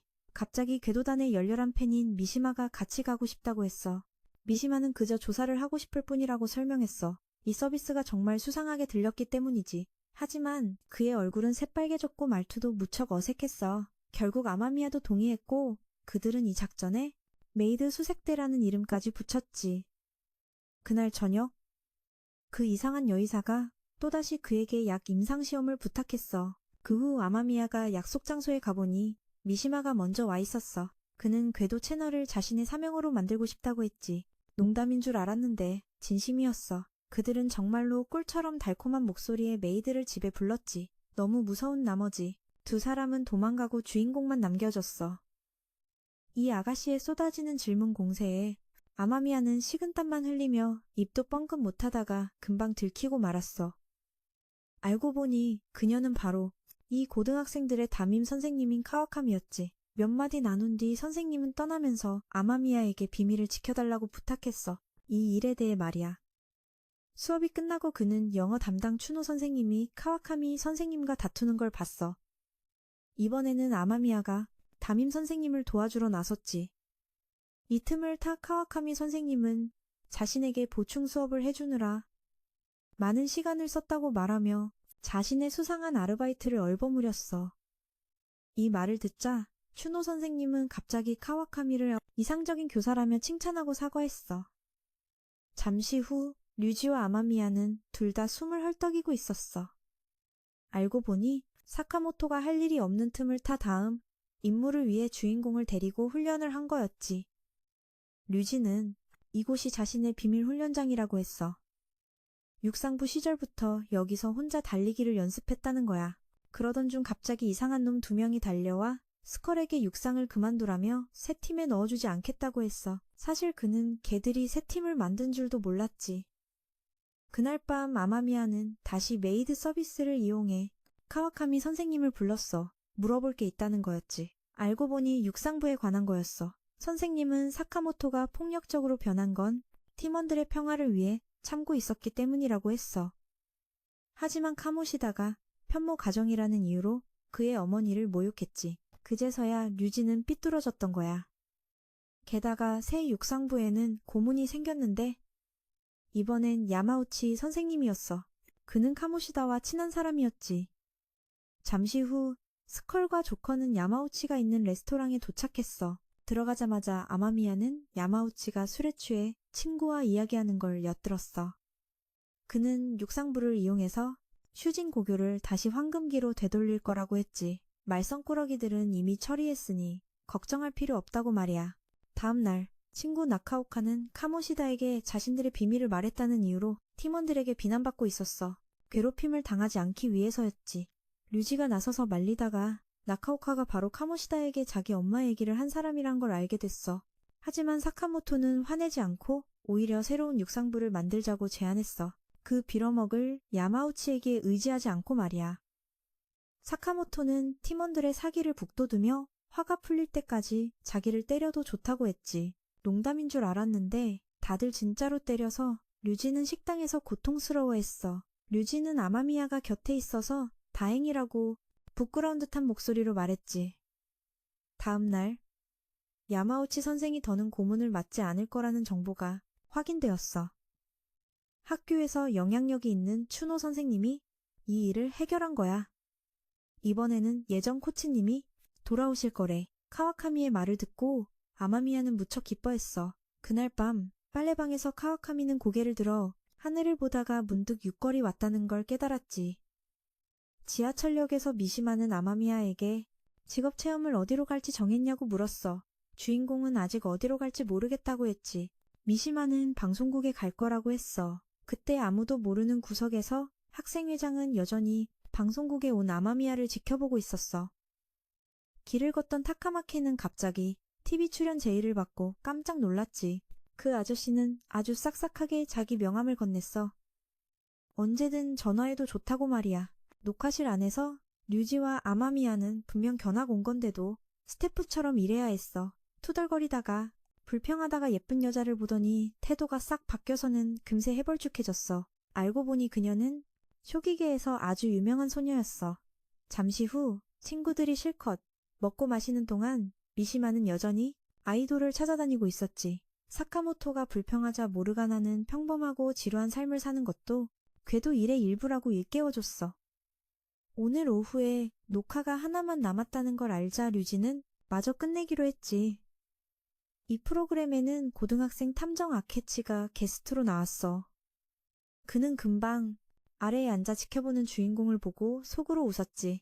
인터뷰 도중 사회자가 아케치에게 궤도단에 대해 어떻게 생각하는지 물었어. 악한 사람들을 괘씸시킨 정의의 도적단에 대해 말이야. 아케치는 이때 궤도단이 사람의 마음을 조종할 수 있다고 인정했어. 그는 그들이 법에 따라야 한다고 믿었지. 마다람의 화백이 저지른 짓은 용서할 수 없는 범죄지만 그들은 법 위에 서서 그를 심판하고 있어. 그건 더 이상 정의가 아니야? 아케치의 솔직한 대답에 사회자는 그를 칭찬하며 사람이 할 수 있는 최악의 일은 타인의 마음을 강제로 바꾸는 것이라고 했어. 갑자기 방청객 의견을 묻는 코너가 생겼는데 운 좋게도 우리 주인공이 뽑혔지. 아마미야는 아케치와는 전혀 다른 대답을 했어. 그는 궤도단이야말로 정의라고 말했지. 이 말을 듣자 갑자기 탐정 왕자도 질문을 던지고 싶어 했어.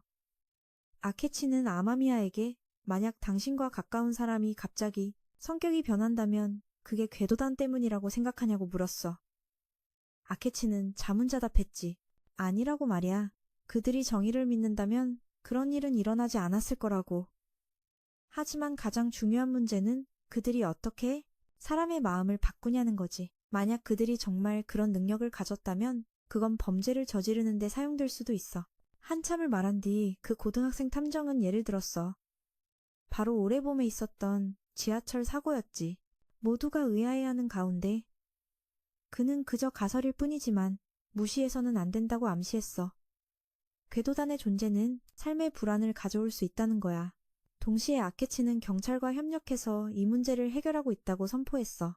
모두가 모르가나의 의견에 따라 케이크를 먹으러 가려던 참에 아케치가 나타났어. 그는 아주 아마미야와 친한 척하며 같이 밥을 먹자고 했지. 하지만 분위기가 이상한 걸 눈치채고는 바로 자리를 떴어. 교장실에서 교장은 팬텀의 정체를 밝혀내지 못하는 학생회장을 질책하고 있었어. 존재한다고 생각지도 않았는데. 그 녀석이 기어코 찾아내겠다고 고집을 부렸다. 잠시 후 자습실에서 방금 전에 일에 정신이 팔린 이지만은 친구가 하는 말을 놓치고 말았다. 알고 보니 친구는 최근 시부야에 퍼진 협박 사건에 대한 소문을 이야기하고 있었다. 학원 한쪽 구석에서 친구들은 최근 궤도단에 대한 정보를 읽고 있었다. 그때 타카마키는 계속해서 궤도 활동을 해도 괜찮을지 의문을 가졌다. 갑자기 니지마가 나타났고 그녀가 말을 꺼내기도 전에 친구들의 반박에 입도 뻥긋하지 못했다. 방과 후 학생회장은 아마미야를 따로 불러 이야기를 나눴고 잠시 후 그는 니지마를 데리고 역에서 친구들을 만났다. 알고 보니 그녀는 녹음 파일로 모두를 협박하려 했던 것이다. 이번 요구는 한 범죄 조직 보스의 마음을 괘씸시키는 것이었다. 그들은 사기와 약물 밀매를 전문으로 했으며 한 번 찍히면 목적을 달성할 때까지 계속해서 협박했다. 이 사건은 정말로 매우 까다로웠지만 만약 그들이 성공한다면 니지마는 그들이 말하는 정의가 진짜라고 믿고 녹음 파일을 경찰에 넘기지 않겠다고 했다. 일행에게 말을 걸었다. 이때 학생회장은 재치 있게 이 건방진 녀석들의 보스를 만나게 해달라고 요구했고 그들은 질려서 가버렸다. 잠시 후 카페에서 팬텀은 상황을 분석했다. 모두가 이 사건은 매우 어렵다고 생각했다. 류지가 목표를 바꾸자고 할 정도로 어려웠다. 모르가나는 이 사건에 대한 구체적인 계획을 세웠다. 하지만 우선 보스의 이름을 알아내 확인해야 했다. 그날 밤 류지와 아마미야는 유흥가에서 정보를 찾아다녔다. 걷고 있는데 한 금발 여성이 다가와 우리 학교 학생은 여자 문제가 생길 테니 조심하라고 했다. 이때 그들은 오야 이치코 기자를 떠올려 약속을 잡는 데 성공했다. 갑자기 신주쿠의 생물이라 자칭하는 두 남자가 그에게 달려들었다. 급한 일이 있었기에 아마미야는 그를 남겨두고 떠날 수밖에 없었다. 이치코가 부른 가게는 좀 수상해 보였다. 다행히 양심적인 가게 주인이 그에게 술을 주지 않았다. 여기자는 정보 교환을 원했다. 그녀는 아마미야에게 시부야의 범죄 조직에 대해 알려주었고, 그는 그녀에게 카모시다가 학생들을 학대한 것에 대한 독점 정보를 알려주었다. 이 거래가 아주 좋다고 생각한 우리의 잘생긴 주인공은 바로 거래를 성사시켰다. 다음 날, 일행은 모두 모여 단서를 찾아 나섰다. 시부야 전체라는 것을 깨달았다. 그때 전국 모의고사장에서 아케치가 니지마에게 다가와 그녀가 사해의 동생이 맞는지 물었다. 사람을 제대로 찾았다고 생각한 그는 몇 가지 심리전을 사용한 뒤 학생회장에게 궤도단에 대한 정보를 좀 달라고 했다. 그날 밤 공부를 하던 중 그녀는 아버지를 떠올렸다. 그는 임무 중에 순직하여 그녀와 언니만 남겨두었다. 생각에 잠겨 있는데 언니가 마코토를 불러 저녁을 먹으라고 했다. 식사 시간의 분위기는 매우 무거웠다. 언니는 너무 피곤해서 그녀에게 심한 말을 했다. 그 후 언니는 이제부터 밖에서 저녁을 먹겠다고 선언하고 그녀를 혼자 덩그러니 남겨두었다. 보스 카네시로의 팰리스에서 우리 궤도단은 조사를 하는데 어려움을 겪었다. 카네시로의 모든 피해자들은 포기해버린 상태라는 공통점이 있었다. 그들은 범죄자에게 뼛속까지 착취당했다. 팬텀이 막 이 세계 내비에서 나왔을 때 그들이 이야기를 나누고 있는데 엿듣고 있던 마코토가 다가왔다. 이 일 때문에 타카마키는 그녀에게 수박 겉핥기나 하라고 말했다. 니지마 마코토는 학생회장일지 몰라도 궤도단의 일에 관해서는 쓸모가 없었다.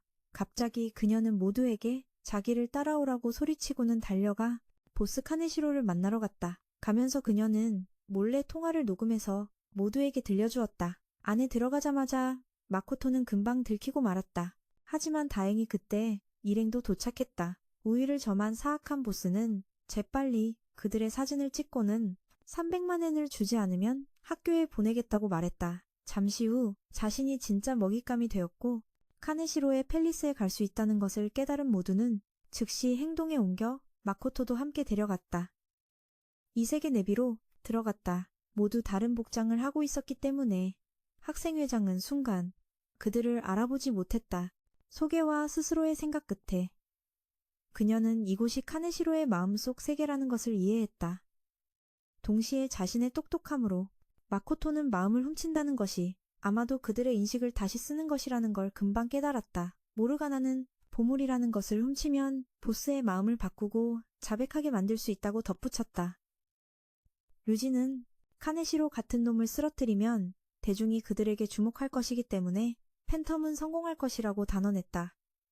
그룹의 정의는 더욱 굳건해질 것이다.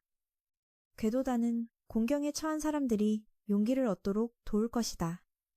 그 말을 듣고 마코토는 매우 감동했다. 그들은 그녀에게 돌아가신 아버지를 떠올리게 했다.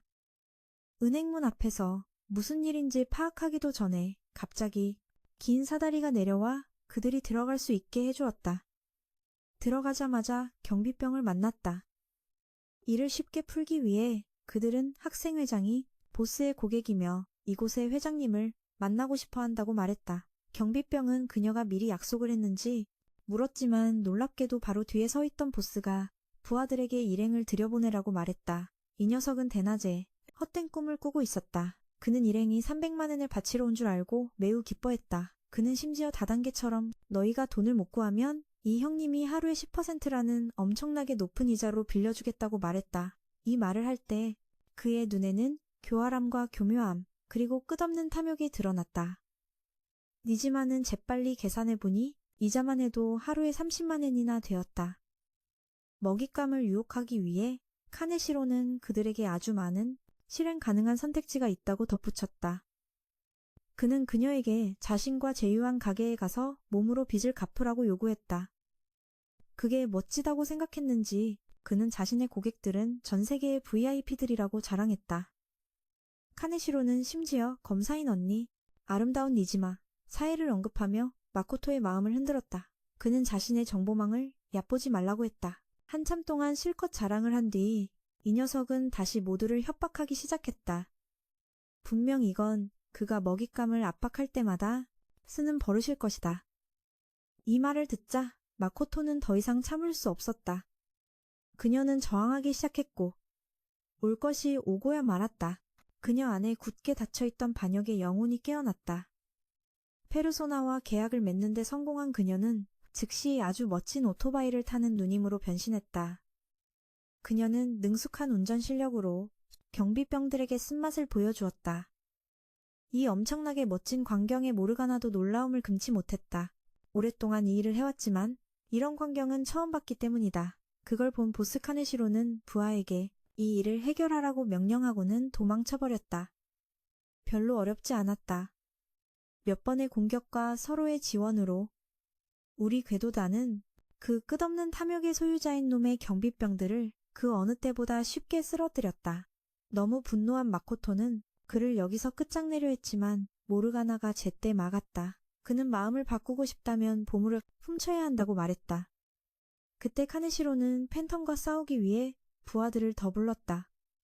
상황이 좋지 않다고 판단한 모르가나는 모두에게 빨리 후퇴하라고 했다. 마코토는 오토바이를 몰아 길을 열었고 모두가 그 뒤를 따랐다. 그들이 떠나자마자 그 수다쟁이는 혼자 중얼거리기 시작했다. 그는 자신에게 맞서면 좋은 결말을 보지 못할 것이라고 생각했다. 왜냐하면 그의 성은 최고급 보안 장치가 설치되어 있었기 때문이다.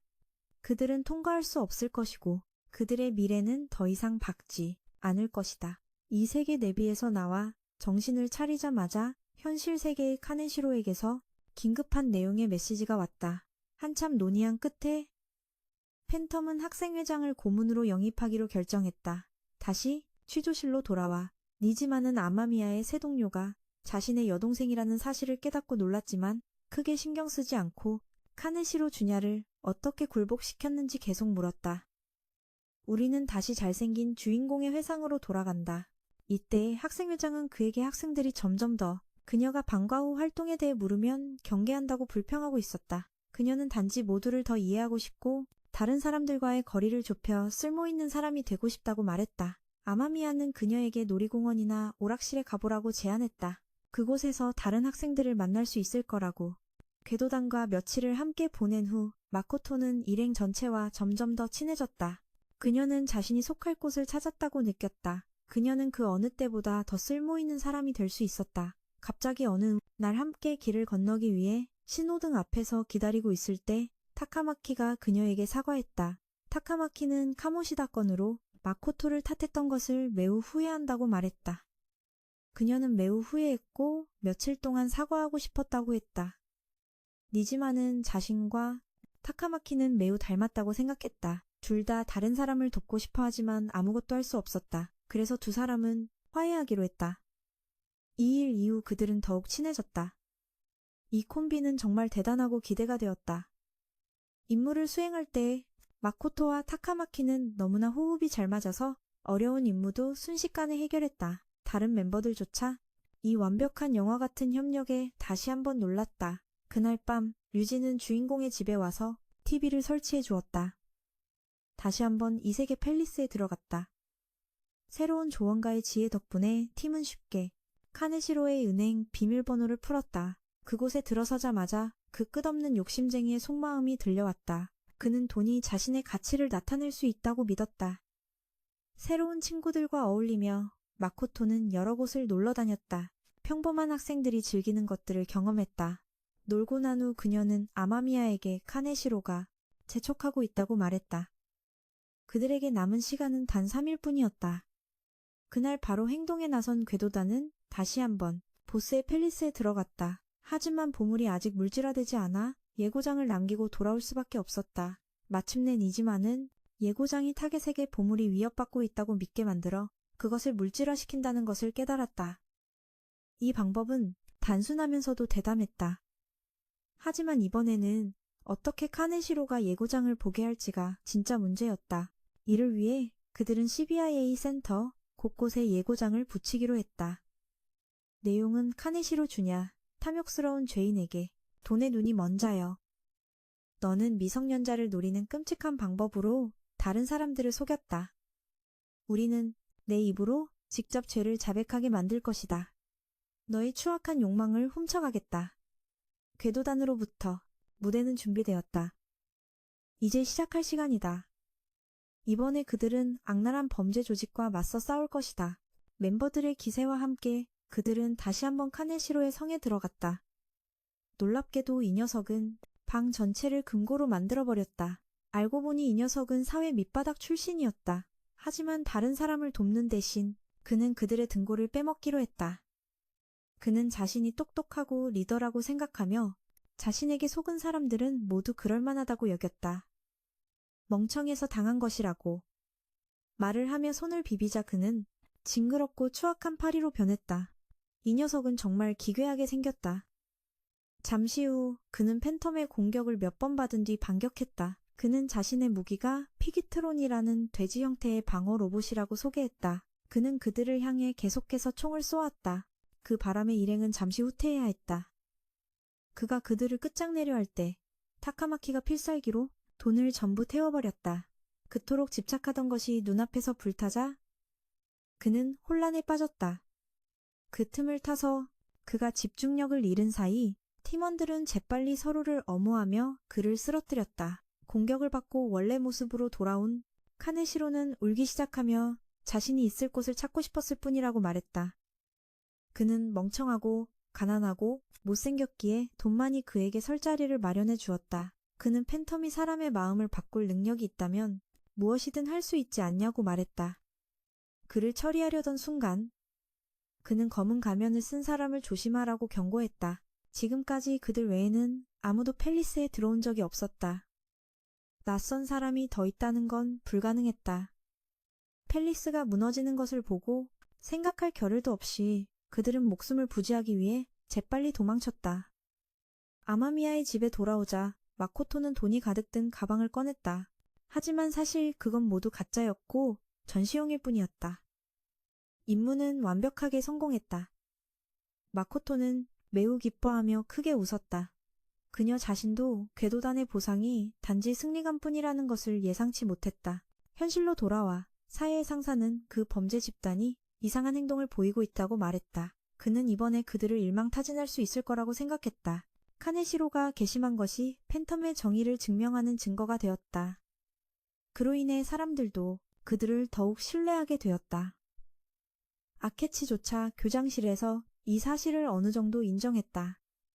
학생회장으로서 마코토는 교장에게 궤도단이 바로 정의라고 단언하며 사직서를 제출했다. 돌아와서 아마미야는 그 당시 모두가 불안해했고 사회가 계속 조사하겠다고 선언했을 때 그의 말을 믿지 않았다고 말했다. 보스 카네시로의 마음을 바꾸는 데 성공한 후 궤도단은 자신들의 정의를 확립했다.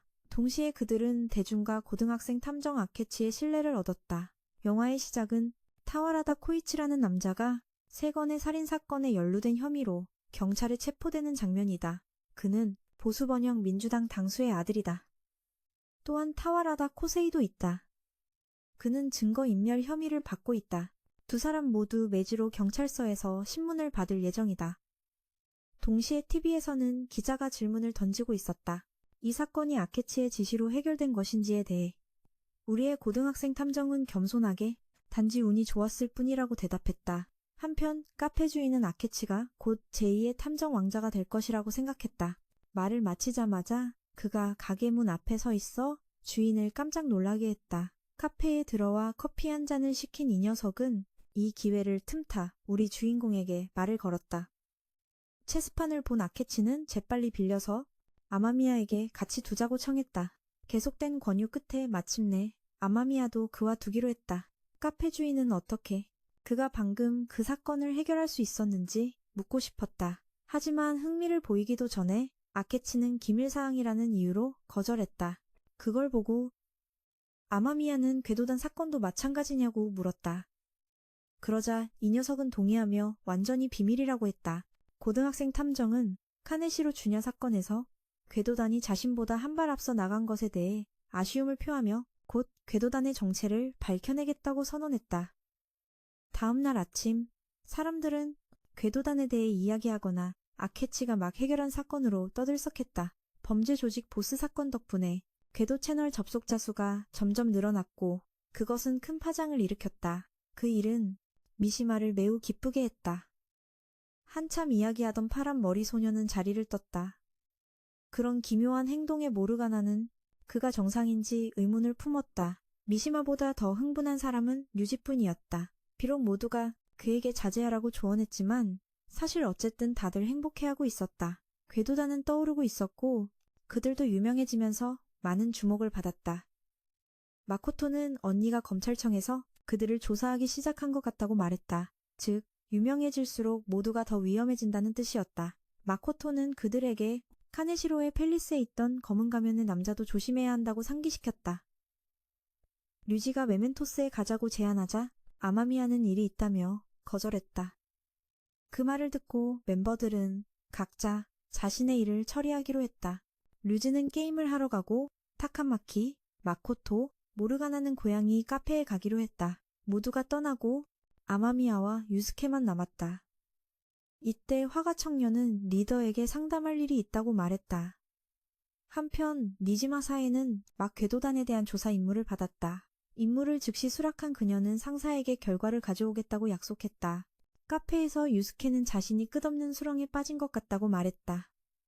무엇을 그려도 잡초 같다고 그는 사람의 마음을 사로잡는 사유리의 아름다움을 재현할 수 없었다.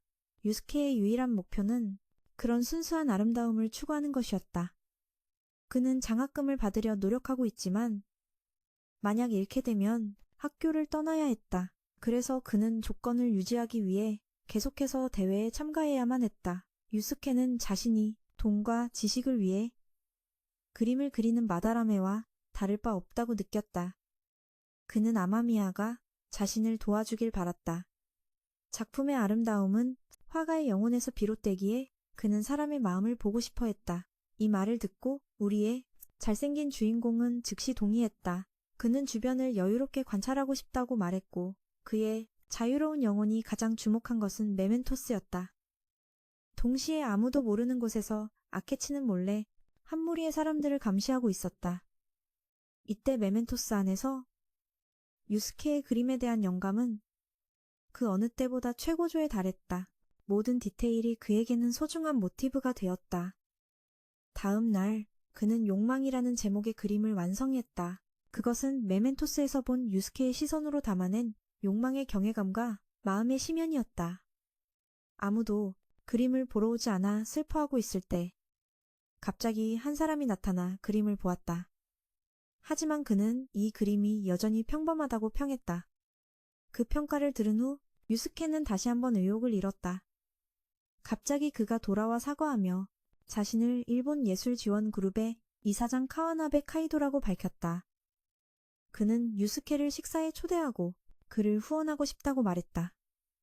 이사장은 그에게 자료나 주제 등 모든 것을 투자해 줄 수 있으며 필요하다면 스튜디오까지 준비해 줄 수 있다고 했다. 그는 유스케의 작품이 비싸게 팔린다고 말했다. 유스케는 잘생겼을 뿐만 아니라 유명한 마다라메의 제자이기도 했다. 이 말을 듣자 유스케의 표정은 기쁨에서 분노로 바뀌었다. 그는 자신이 단지 판매 재능 때문에 성공했다고 생각하지 않았다. 서로 추구하는 목표가 다르다는 것을 깨닫고 카이도 씨와 화가 소녀는 작별 인사를 할 수밖에 없었다. 분노 속에서 헤어졌다. 집에 가던 중 갑자기 아케치가 나타나 아마미야에게 센터에 같이 가자고 권했다.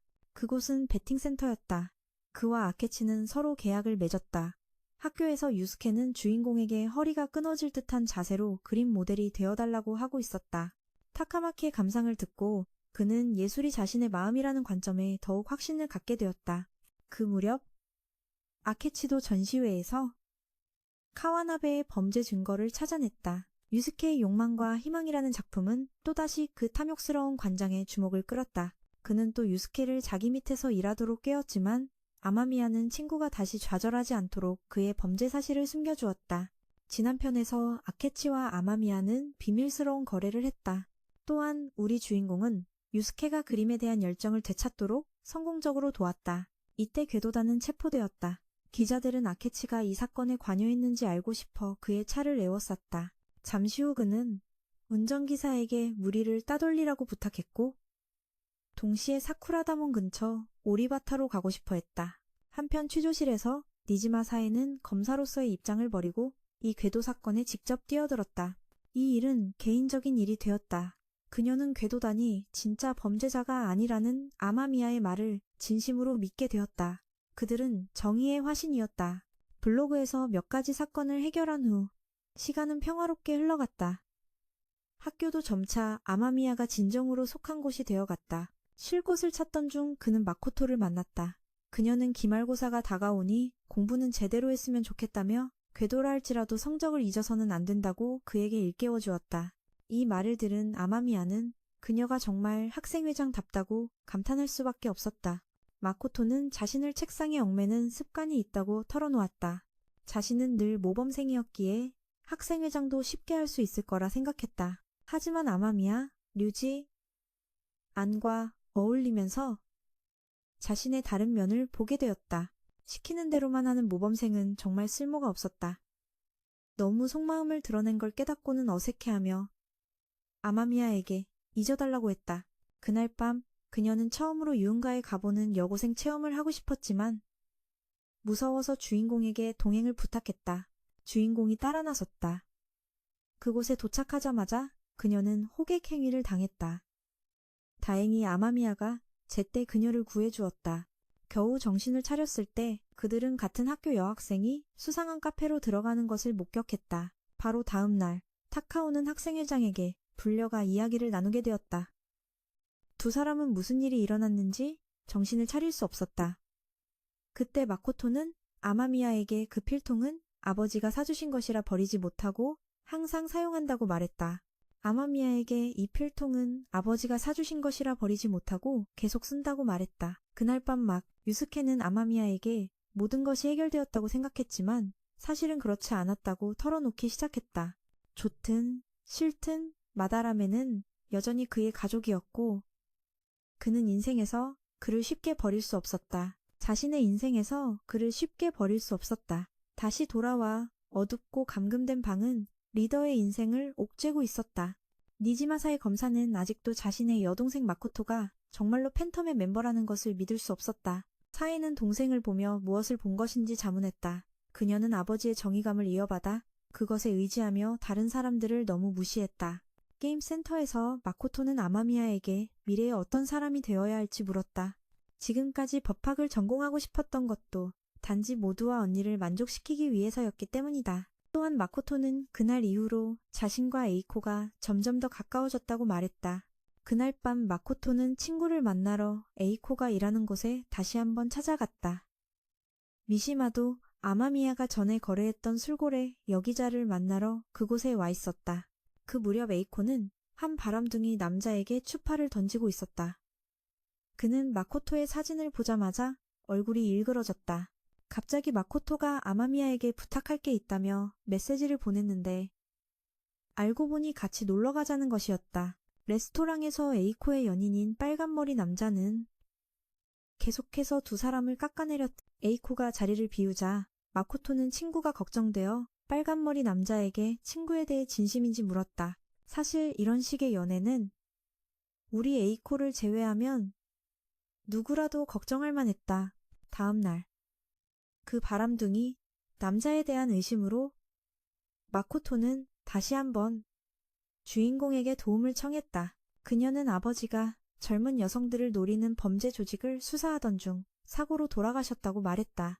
어머니도 오래전에 돌아가셨기 때문에 언니가 책임을 짊어지고 온갖 고생을 겪어야만 했다. 그래서 그녀는 아마미야에게 도와달라고 간청했다. 그녀는 자신만의 삶의 방식을 찾고 싶었다. 오늘 점심 에이코가 그녀에게 돈을 빌리러 왔다. 남자친구인 츠카사가 비싼 술병을 떨어뜨려서 가게에서 변상하라고 했다는 이유였다. 듣기만 해도 거짓말인 걸 알 수 있었다. 그날 오후 마코토와 아마미야는 함께 에이코를 따라 클럽으로 갔다. 그들은 금방 그 바람둥이의 정체를 폭로했지만 그녀는 그가 아니면 아무도 자신을 봐주지 않을 것이라며 정신을 차리지 않았다. 자신이 무슨 짓을 해도 아무도 신경 쓰지 않는다고 했다. 마코토는 자신을 친구로 여겨줬지만 그녀는 마코토가 그저 남을 기쁘게 하는 모범생일 뿐이라 자신의 감정을 이해하지 못할 거라고 생각했다. 궤도 채널에 올라온 새로운 의뢰에 팀 전원이 신속하게 행동에 나섰다. 자신을 최고라고 여기는 이 녀석을 상대하는 건 일행에게는 손짓 한 번으로 충분했다. 이 녀석을 처리하자 마코토와 에이코의 관계도 정상으로 돌아왔고 에이코는 마코토를 자기 집에 초대하기까지 했다. 싸움이 끝났을 때 마코토가 최종적으로 되고 싶었던 사람은 바로 아버지처럼 약한 사람들을 돕는 경찰관이었다. 니지마사의 상사, 사무실에서 그는 모시다 사건에 대한 보고를 무수히 받았다고 말했다. 하지만 그는 궤도단위 사회개혁 같은 것을 하려 할 줄은 몰랐다. 게다가 그는 여론이 그들을 치켜 세우는 방식도 마음에 들어하지 않았다. 이때 그는 어떤 미스터리한 인물이 제안한 대응책이 꽤 효과적이라고 말했다. 그 계획을 듣고 그는 만족스러운 듯 교활한 미소를 지었다. 교실에서의 시험이 막 끝나자 궤도단의 채팅방이 다시 활기를 띠기 시작했다. 그들은 다가오는 불꽃놀이 축제에 대해 즐겁게 이야기하고 있었다. 축제 당일, 남자 셋은 평범하게 입었고 유스케만 조금 더 돋보였다. 남자들과는 반대로 타카마키와 마코토는 아주 멋진 옷을 차려입었고 류지는 입을 다물지 못할 정도로 놀랐다. 축제가 한창 무르익을 무렵 갑자기 폭우가 쏟아졌다. 타카마키는 가장 예쁜 기모노를 골라 입었는데 다 젖어버렸다며 불평했다. 편의점에 들어서자 그곳은 엄청나게 붐볐다. 모두가 그들처럼 비를 피하러 들어올 생각을 한 것이었다. 류지는 겨우 학기 시험을 마치고 다 함께 놀러 나왔는데 김이 샌다며 아쉬워했다. 그는 자신들이 나라의 뜨거운 화제거리라 해도 어둠 속의 숨은 영웅은 너무 지루하다고 생각했다. 그는 하늘에서 터지는 불꽃처럼 아주 대담한 방식으로 세상을 바꾸고 싶어 했다. 한편 식당에서 니지마사에는 주인에게 무언가를 밝히라고 요구했지만 거절당하고 있었다.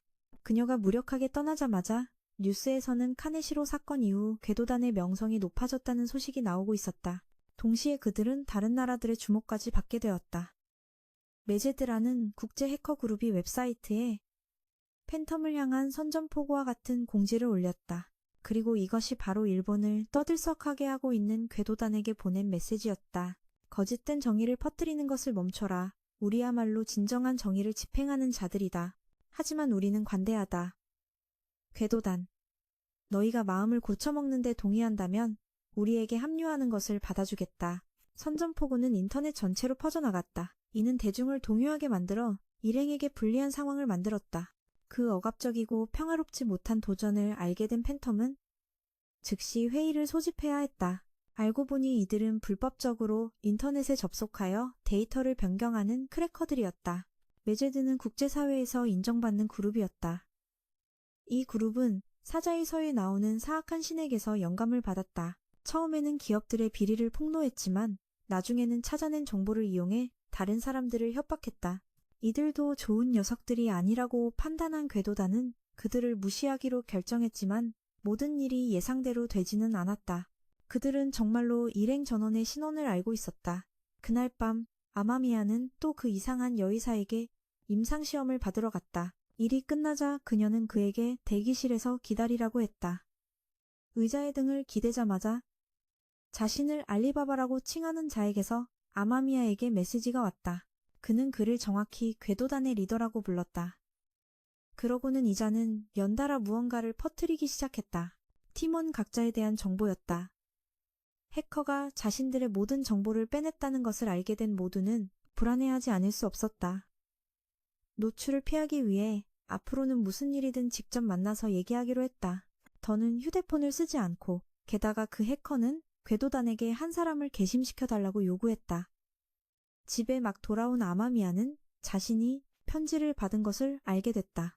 놀랍지 않게도 그것은 알리바바라는 자가 보낸 편지였다. 파르셀라 리조트라는 가게에서 우리의 잘생긴 주인공은 또다시 그 해커로부터 메시지를 받았다. 그는 궤도단이 사쿠라 후타바의 마음을 훔쳐주길 원했다. 후타바에 만약 그러지 못하면 그들의 정체를 폭로하겠다고 했다. 하지만 궤도단은 미리 경고했다. 그들은 훔칠 수 없다고. 그녀에게 팰리스가 없고 키워드로 장소를 알아내지 못하면 사쿠라의 마음을 훔칠 수 없다고 말이다. 한참이 지난 후 그 해커는 다시 그들을 혼란스럽게 만들었다. 제대로 물어보기도 전에 연결이 끊겼다. 잠시 후 그들은 문득 알리바바가 마음을 훔쳐달라고 한 사람의 성이르블랑 주인의 성과 같다는 것을 깨달았다. 그 말을 들은 순간부터 아마미야는 더 이상 아무것도 할 기분이 아니었고 의심만 품을 수밖에 없었다. 집에 막 돌아오자 니즈마가 주인을 협박하고 있었다. 그의 친권을 박탈하겠다고 말이다. 소송을 원한다면 얼마든지 하라며 자신의 승소율은 99.9%라고 했다. 그녀가 협박의 말을 남기고 떠난 후 아마미야는 후타바라는 사람에 대해 물어보려 했지만 주인에게 혼만 났다. 이상한 낌새를 눈치챈 그는 재빨리 팀에게 메시지를 보내 정보를 공유했다. 어젯밤 시부야 주변 지역에 정전이 있었다. 메지드가 다시 한번 궤도단에게 도전장을 보냈다.